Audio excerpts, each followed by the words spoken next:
രാഷ്ട്രീയം കളിക്കാം, പക്ഷെ ഒരുമാതിരി നാറിയ രാഷ്ട്രീയം കളിക്കരുത്.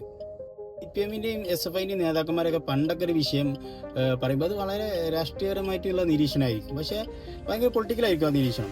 ഇപ്പോൾ നിങ്ങളുടെ നിരീക്ഷണം ഉണ്ടല്ലോ, ഇപ്പം നിങ്ങൾക്ക് ലീഗിനോടുള്ള വിരോധം എന്ന് പറയുന്നത് അത് രാഷ്ട്രീയപരമായിട്ട് നിങ്ങൾക്ക് വിരോധം ഉണ്ടാവാം, അല്ലാതെ ഐഡിയോളജിക്കലായി പറ്റി പല കാര്യങ്ങളും എനിക്ക് വിരോധം പ്രകടിപ്പിക്കാവുന്നതാണ്. ഭരണതലത്തിൻ്റെ പ്രശ്നങ്ങളുമായിട്ട് നിങ്ങൾക്ക് വിരോധം പ്രകടിപ്പിക്കുന്ന, പക്ഷേ നിങ്ങളിപ്പോൾ ഉപയോഗിക്കുന്ന ഈ സോഷ്യൽ എഞ്ചിനീയറിംഗ് ടൂള്, അല്ലെങ്കിൽ നിങ്ങൾ ഉപയോഗിക്കുന്ന ആ ടൂൾ ഉണ്ടല്ലോ, ലീഗിനെ വർഗീയവൽക്കരിച്ച് ചാപ്പ കുത്തിയിട്ട് എന്താ പറയുക UDF-ലേക്ക് ചേർത്തിട്ട് ആ ഒരു സംഭവം ഉണ്ടല്ലോ, അത് നിങ്ങൾ ഉപയോഗിക്കുന്ന ടൂൾ ഭയങ്കര ഡേഞ്ചർ.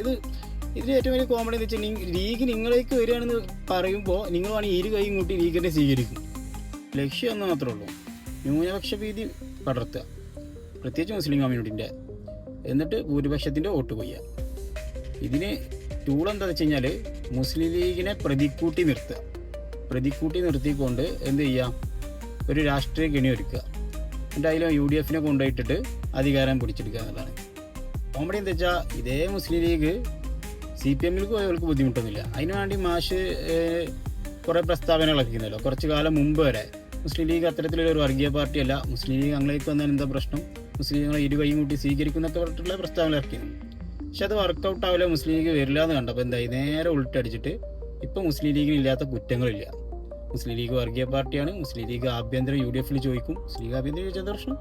മുസ്ലിം ലീഗ് മുഖ്യമന്ത്രി ആയിട്ടില്ല ഇവിടെ, അന്ന് എന്തെങ്കിലും പ്രശ്നം ഉണ്ടായിട്ടുണ്ടോ?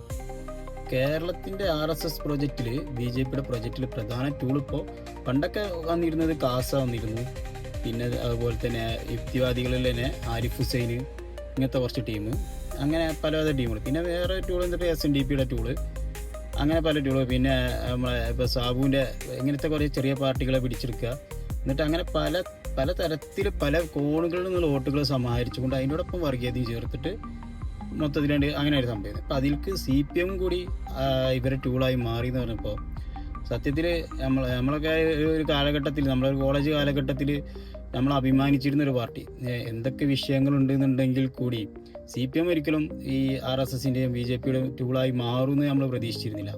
പക്ഷെ അതിക്കെത്തിപ്പോൾ ഇങ്ങനെ പറയുമ്പോൾ ഇവരെ പറയുന്നത് വേറെ കാര്യം എന്താ പറയുക, മുസ്ലിം ലീഗിൽ പറഞ്ഞാൽ എങ്ങനെയാണ് മുസ്ലിങ്ങളാവുക, അല്ലെങ്കിൽ മുസ്ലിം ലീഗിന് പറഞ്ഞാൽ മൊത്തം മലപ്പുറത്തെ പറയുന്ന പോലെ ആകുക എന്നൊക്കെ പറയും. അതൊക്കെ ഭയങ്കര ഒരു ഭയങ്കര നിഷ്കളങ്കമായിട്ടുള്ള ഒരു ചോദ്യം. അയ്യോ, മനസ്സിലൊന്നുമില്ലാത്ത പാവങ്ങളുടെ ഒരു ചോദ്യമാണ് അതൊക്കെ. നമ്മളൊരു അറിവ് വെച്ചിട്ട് UDF-ലെ ഒരു പ്രധാന കക്ഷിയാണ് മുസ്ലിം ലീഗ്. സ്വാഭാവികമായിട്ടും UDF-ൽ മറ്റ് പ്രധാന കക്ഷികളുണ്ട്. ഇവരൊക്കെ അവകാശവാദങ്ങൾ ഉന്നയിക്കുന്ന പോലത്തെ ഉള്ള അവകാശവാദങ്ങളെ മുസ്ലിം ലീഗും UDF-ലും ഉന്നയിക്കുന്നുള്ളൂ. അതിന് അവർക്ക് ന്യായമായ അതിൻ്റെ ബേസും സ്ട്രൈക്ക് റേറ്റും ഒക്കെ